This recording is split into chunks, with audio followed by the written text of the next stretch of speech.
Okay, welcome everyone to the Senate Judiciary and Rules Committee meeting for today. We will call the meeting to order and have Sharon take a silent roll. So folks, we have a lot of folks here today and that are interested in this piece of legislation, House Bill 71. And I want to start out first by thanking all of you for taking your time to come talk to us today. This is an important issue, and I know you all have lives and other things, and so appreciate you taking time to be here. I also want to lay out a few ground rules before we start. We've got hundreds of emails on both sides of this issue, and as I said, a lot of people have very strong feelings on both sides. And this is a Senate committee hearing. And with that, that means we conduct these proceedings with a certain level of decorum and particularly respect for those that are participating, again, on both sides. This is a little different than your high school sporting event or auditorium. We don't have any clapping. We don't have any comments behind somebody that's speaking. No, boos or ayes or yays. This is really about respecting the person that's testifying at the podium. And if we have comments and noise and things from behind, sometimes that's used as a way to intimidate or influence, and it really disrupts and doesn't respect that person's ability that's testifying at the podium to be able to testify. So I'd ask that, like I said, both sides really respect that. We want to make sure that everybody has the right to express their opinion without interruption or intimidation. And that's whether you agree or disagree with that opinion that's being shared. And for me, that's really what the state and what this country's about. A little guidance on the hearing process. Some of you may not have been in a Senate hearing before. So when you come forward, there'll be a light. We'll probably turn it on at the bottom for the first one that's testifying. And when it's red, that means the microphone is on. Please state your name for the record. And we will probably, I anticipated about 2 hours of testimony today. We have a limited amount of time.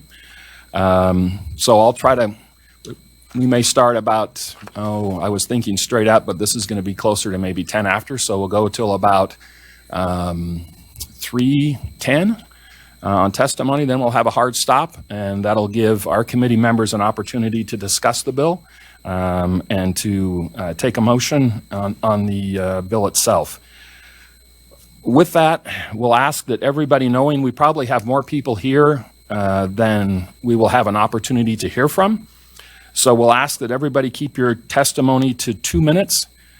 Try to be non-repetitive. That helps everybody be efficient. And I guess, please forgive me in advance if I interrupt you. I need to hold to that 2 minutes just so we respect everybody's time. If you go over, then somebody else may not have an opportunity to testify. So please keep it to 2 minutes, and don't think I'm rude when you hit 2 minutes and I say, please, could you conclude? Let's see. Also, in a Senate committee, there's a little bit of formality to it.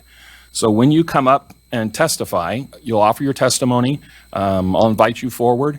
And then I'll ask my committee members, who are also very respectful and will be listening. They may have questions, they may not. If they have a question, I'll call on them, and then I'll call on you. So the communications go through the chair when you're in front of our committee today. So that's a little bit of that formality, and be prepared for that.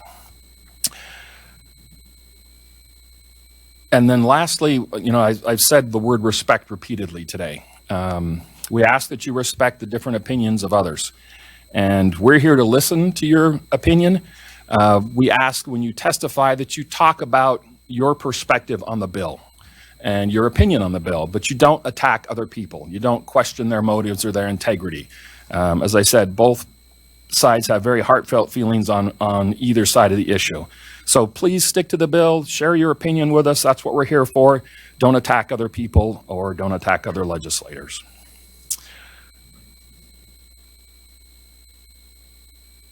So I think that covers it. We'll go ahead and plan on going till about 3:10. So we'll have 2 hours of testimony, and we'll start with the introduction. Senator Den Hartog, welcome to the committee.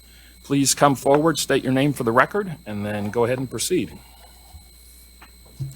Thank you, Mr. Chairman, members of the committee. For the record, Lori Den-Hartog, State Senator, District 22. Members of the committee, I'm here today to present House Bill 71 for your consideration. A little bit about what House Bill 71 does.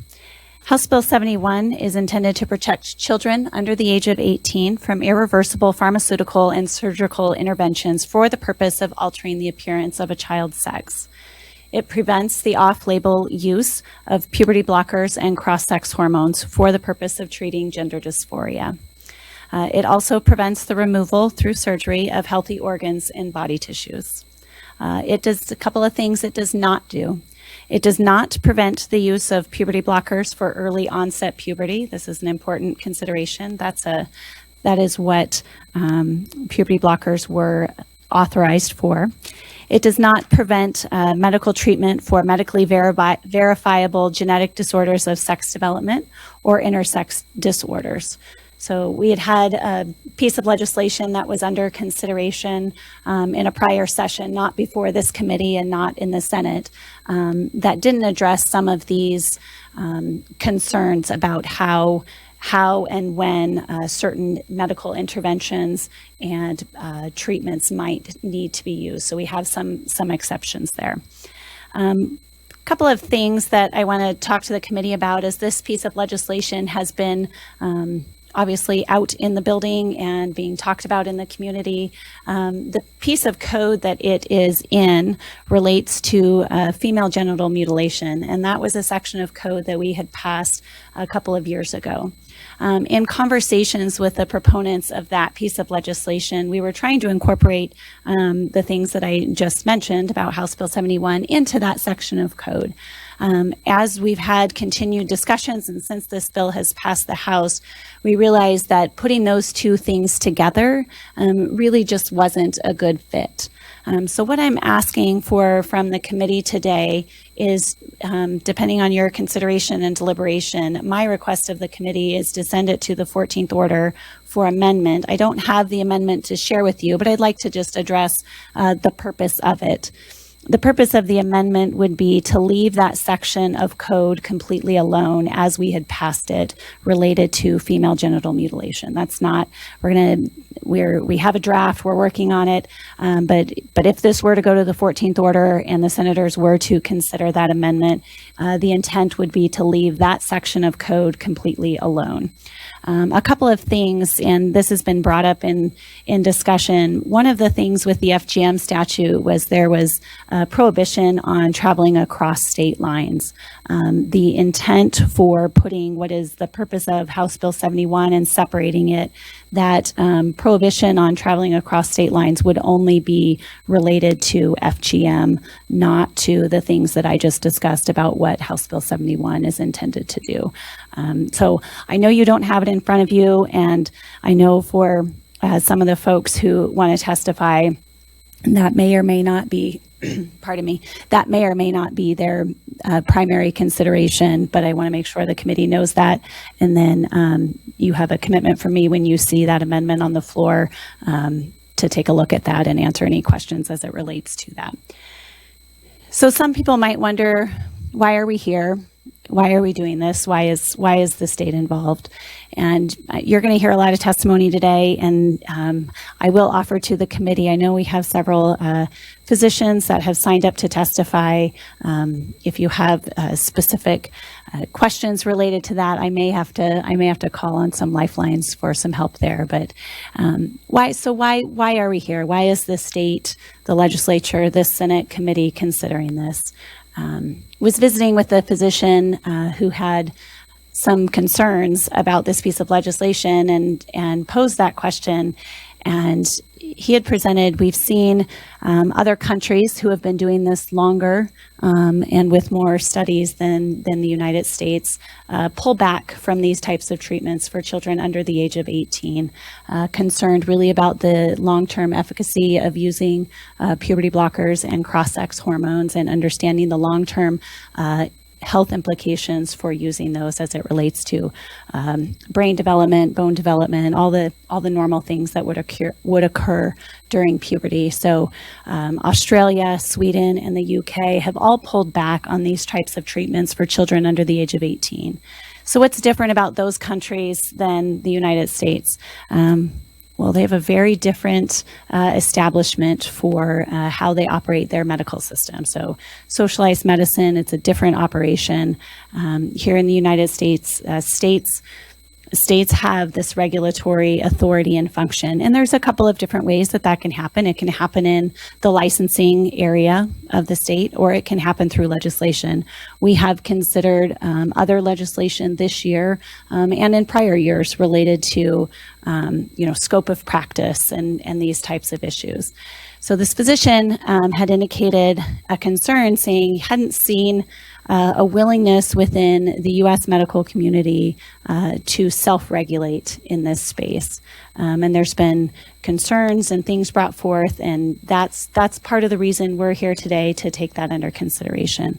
With that, Mr. Chairman, and members of the committee, I'd be happy to stand for questions. I know we have a lot of folks who want to testify, but again, I may have to call on a lifeline. Thank you, Mr. Chairman. Thank you, Senator Den Hartog. Questions for Senator Den Hartog? Senator Wintrow. Thank you, Mr. Chair. You can always count on me. I know. I can, Senator, yes. Thank you, Mr. Chair and Senator Den Hartog. I had a couple questions. I have a big picture question and then a couple technical questions about the bill. How do you see this bill potentially impacting our state's very long established philosophy on parental control of their kids? So we talk a lot about care and control of their children and parents knowing what's best. And so to me, that's kind of at the heart of this discussion. Yeah. So I wanted to hear from that, and then I had a couple technical questions, if that's okay. Yeah. Senator Den Hartog. Yes. Mr. Chairman, Senator Wintrow, that's an excellent question. And I'll be honest with you and with the committee and with the folks behind me. That's something I wrestled with personally before deciding to be the Senate sponsor. And for me, it has come down to a concern about how parents are being counseled through this, and very difficult circumstances, things that probably they never anticipated to experience or walk through with their children. But concern about how they're being counseled from the medical community to make these types of decisions. We've wrestled in this body with the idea of what we call the faith healing exemption. So there's a difference between doing something to a child or withholding something from a child. And in this space, I think the other consideration is these long-term impacts that a child may not be able to fully grasp. And I know we talk about this age of 18, and it's not a magical age. It's the age we've settled on here in our country for adulthood. And I think we know that the brain doesn't fully develop until we're 25 or 26. So this magical age of 18 also still doesn't presume that. I have a son who's 17. I wouldn't presume that in a couple months from now he's going to be fully able to make all the decisions he might need to make. But really understanding the impacts of sterility and what it might mean for the rest of their lives, and that's what it came down to for me.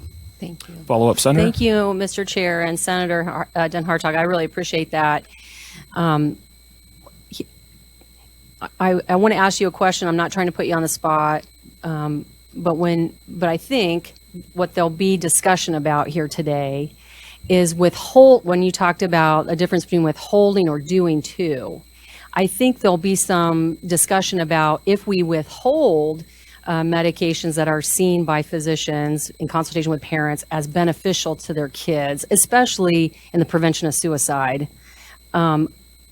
That's the tension for me. So could you talk a little bit about that necessarily, as far as if we withhold medication that could be damaging and even life-threatening? Senator Den Hartog. Thank you, Mr. Chairman. Thank you, Senator Wintrow. I think an important consideration, we've seen Gender dysphoria isn't new. It's been around for a long time, but I think we've seen a shift in how the medical community has treated it. So we're not talking about withholding therapy or counseling services, or if there are underlying issues related to anxiety or depression, whatever else someone might be struggling with or going through. We're not talking about withholding those types of things, but really saying, under the age of 18. The state doesn't see this as the appropriate treatment.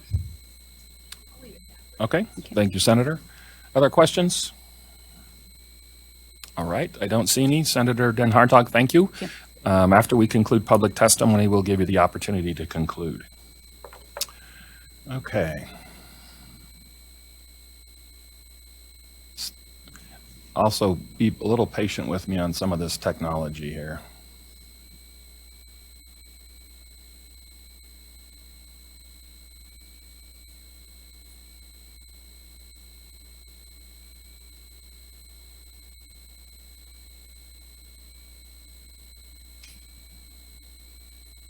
Okay, Terry Pickens.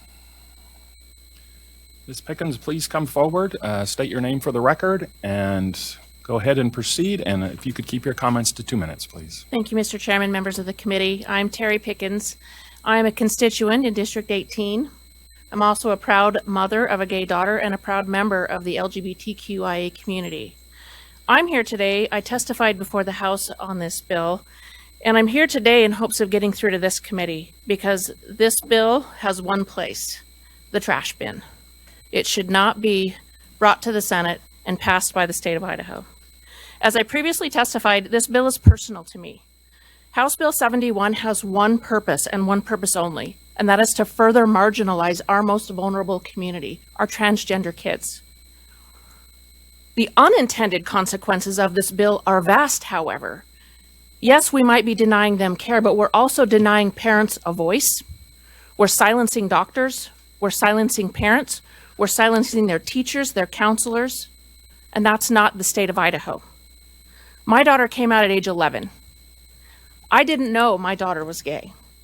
Her counselor called me because she was required by law to do so, to tell me that my daughter was suicidal because she didn't fit the image of what society told her she should be.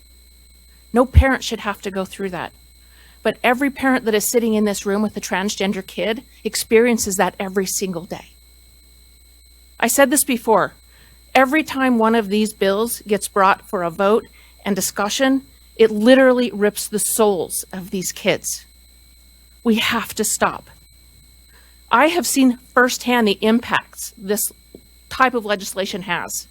I know a mother who will never hug her son again because he didn't feel comfortable in the skin that he was born in, so he died by suicide.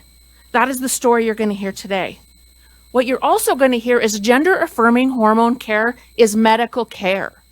It is medical treatment to save the lives of these vulnerable youths. Ms. Pickens, could you conclude, please? Yes, I can. This bill is nothing more than a vulnerable attack on our vulnerable children. This culture war has no place in the Idaho legislature. These decisions should not be made by a committee. They should not be made by the Idaho Pickens, legislature. You're going a little long for me. Please conclude. I am 3 concluding. words. This decision should be between the parents, their doctors, their kids, and their counselors. It has no place here in the Idaho legislature, so Thank you, please Ms. vote Pickens. no on HB 71. Ms. Pickens, everybody, please respect the 2 minutes because we're taking time from other people. So when I ask you to conclude, please conclude. All right? Any questions for Ms. Pickens? Okay, I don't see any. Thank you. Okay. Senator Ruckty needed to step out, but he will be back.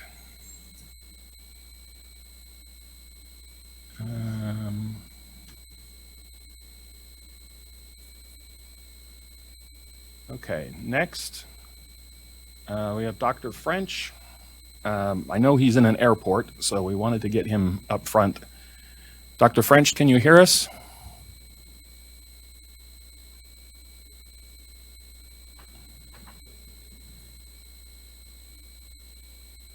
Dr. French, can you hear us?